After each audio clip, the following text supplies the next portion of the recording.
Happy Friday, everyone. It's not raining. Great. So, left the system on pressure overnight. I didn't put it in pressure test mode because I didn't want to use all the batteries. The batteries are pretty good on these testos, but I just didn't want to leave them on the batteries on, so I'm going to work it out manually. Now, I've done a video about this before, but I'll quickly go over it again because it's quite a useful tool to have. So this is what we got, 33.29 at it's now 15.2 degrees.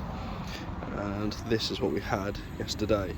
So, side by side, 33.29, and it was 33.18, that was at 13.2 degrees.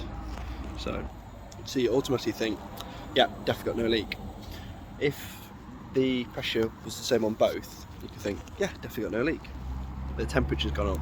So you could be in a situation where you'd have a minute leak, but you could have a situation where you've got a leak, and because the pressure is the same or very close, you think, great, got no leak, but you've not accounted for the temperature. And obviously with the temperature rising, pressure rises. Temperature drops, pressure drops. So the reverse could be opposite. If it was really cold this morning, like properly cold, you notice a big drop in pressure. You think, great, I've got a leak, now I've got to search for that leak.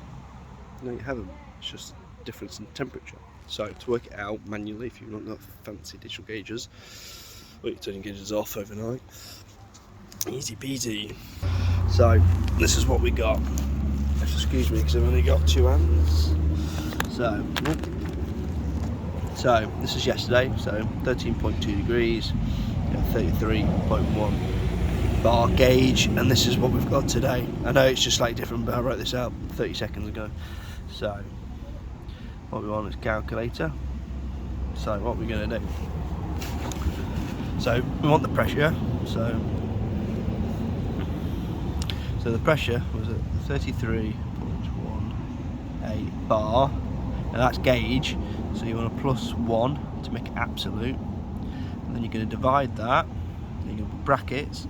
So temperature was 13.2, and convert it into Kelvin, which is 273.16. I don't normally bother putting the 1.6, it'll make a huge difference, but we'll do it this time. Close brackets. Now that, so that's the number, so we want to times that by tomorrow's temperature, or the temperature today. So the temperature today is 14.9.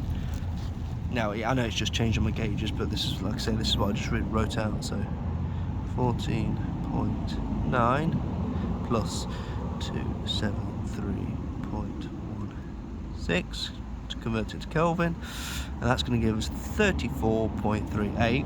Now that's in absolute, remember, so we'll turn it back into gauge, so -1 bar, 33.38. So that's our magic number. Now bear in mind it has just gone up a little bit, so we're at 33.29. Now what you're going to bear in mind is, obviously we've got all these numbers after the place, so it's just how that rounds up and down, but that's just close enough for me to go, I've not got a leak.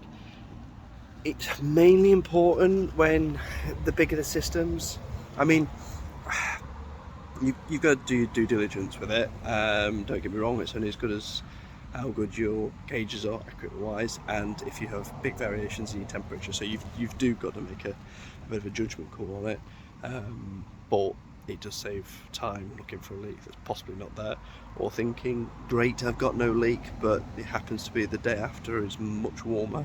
So yeah, so temperature compensated pressure testing, easy peasy. Cheers guys.